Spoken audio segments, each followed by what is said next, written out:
Everyone was so concerned about the water temp leading into this race. What we should have been worried about is the March winds that can come. It really was a gut punch for me. I almost wanted to cry. It's been a week. This was probably the scariest bike ride I've ever had. I can't remember the last time I was nervous doing a bike ride, but I was nervous today. We had a crosswind and I was just white-knuckling that thing the whole way through because you didn't know when that next gust of wind was gonna happen.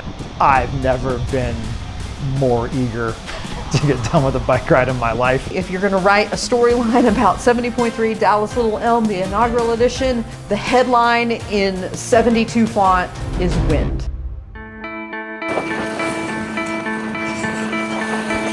8 months ago, I had every intention that I was going to race Ironman 70.3 Dallas-Little Elm, and it was going to be my first triathlon since the Ironman 70.3 World Championship in New Zealand in 2024. Well, best laid plans didn't quite plan out. I had to work back from a bout with plantar fasciitis. I needed some more runway in order to feel like I could go out and complete a 70.3. I was hoping to return to racing in my home state, and unfortunately it just didn't come to be. I knew that there were other ways that I can enjoy being part of this race, even if I wasn't racing. About 3 to 4 weeks ago, I think is when I really came to terms that I wasn't going to do the race. Maybe there's a relay team out there that might want me. I saw a gentleman post on the Facebook group that he was looking for a swimmer for his relay team, and I jumped on it. I was on the team, very excited to join Andrew and his girlfriend Cherie. They are legends in the DFW tri scene. It was gonna be a great weekend and I was gonna be able to be a part of the race. Even though it wasn't the story I wanted to write, I was gonna do that relay. Just prior to the announcement coming out that the swim was canceled, it was very quiet and tranquil. And as soon as the news broke, the tranquil, peaceful quiet was a thing of the past. I wanted the swim to go on, not for me, but because Tiffany was here doing a relay and her portion was the swim. All I wanted to do was just wrap my arms around her and just tell her how sorry I was. When I got the notification that the swim was canceled, my first thought wasn't actually, oh, my day's gonna change. My first thought was how much this sucks for Tiffany. It happened to her again. They had to cancel the swim. It really was a gut punch for me. I almost wanted to cry. The wind really went out of my sails, but I also, in that same moment, my mindset shifted.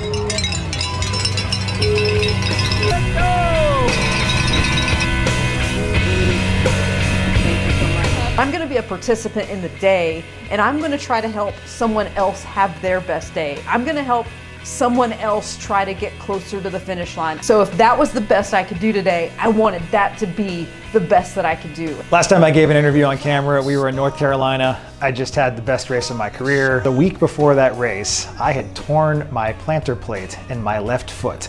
I wouldn't be running for at least 2 months. This whole winter has been weird because I went from the best thing that's ever happened in my triathlon career, more or less, to a week later, rehab and injury. I wasn't sure if I was gonna be able to do this race. I wanted to give it a shot. I knew I wasn't gonna be anywhere near 100%. I went into this race with zero expectations. If I finished, it would have been a fantastic day. The swim got canceled, but it didn't really impact anything else.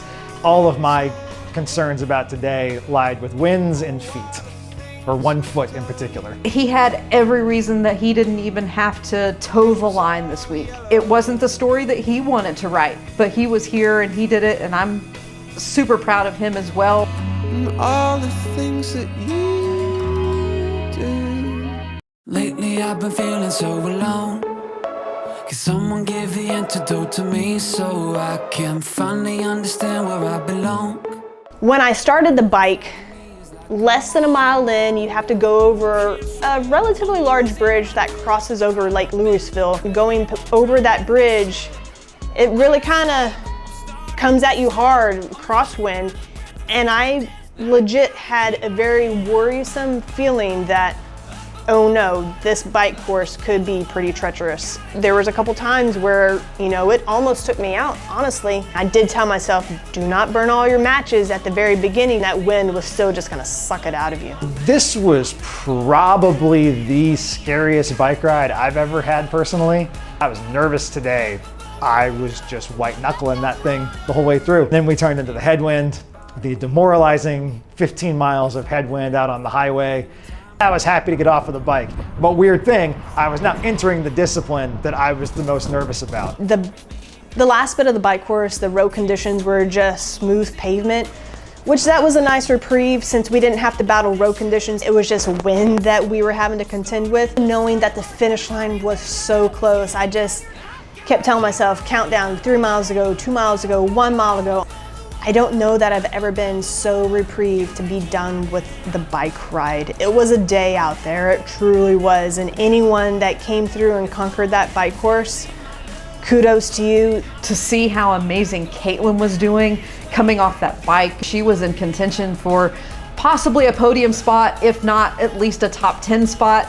I couldn't help but tell her where she was in her placement and what she needed to do to kind of hold her position.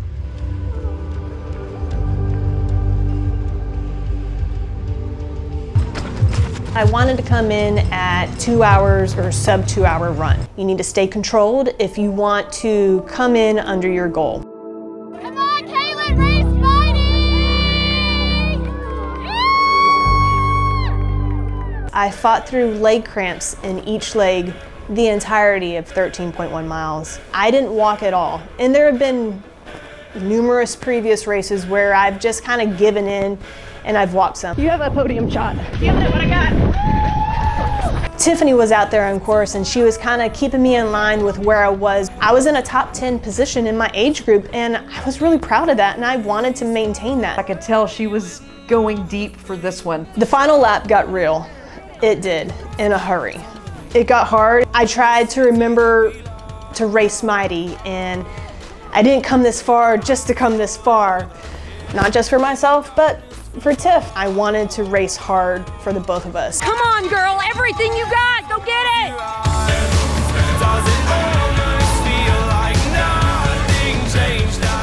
My entire off season have been more of a mental struggle than a physical struggle. It was exhausting to go 13.1 miles constantly worrying that you need to walk this fine line of, yes, this hurts, but does it hurt too much that you need to quit? The first loop, I was almost kind of enjoying it. Lap 2, foot was kind of like, all right, what are you doing? Lap 3, it really started to hurt. All right, Colin, looking good. Oh, you got it.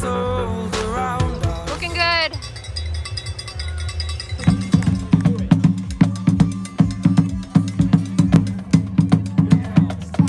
That finish line shoot, I'm telling you, it could not have come soon enough. Hit the finisher chute, I see that Ironman logo on the red carpet, and I try to make a point to look at it. It was fun getting to run down the chute and kind of get the crowd into it. I may not be happy with my run, but I still managed to get all the way through that thing.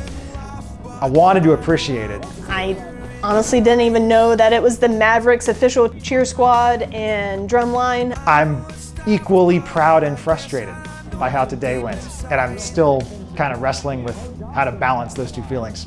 Did a little drum bang on their drums and a twirl into the finish line and almost fell down, but I didn't, so I'm very grateful for that. It was an incredible feeling. I don't take any finish line for granted, but this one felt really good because I felt so proud of myself. I really left it all out there. I got to see Caitlin come down the finish chute. I think she hammed it up a little extra.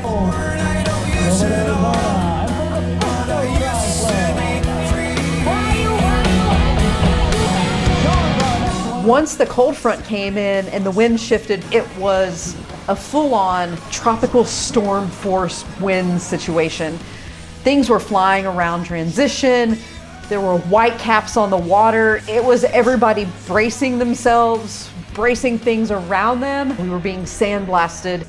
It was honestly a little bit scary. We can't control the weather. We can't control whether it's safe or not for the kayaks on the water, but we can control the moment that we're in and enjoy whatever the cards are dealt. For me, it wasn't racing. If I can't race, I'm gonna be the best spectator. And for those who chose to do the bike run duathlon, I hope that you had your best day out there. I'm grateful to be a part of the sport in any capacity.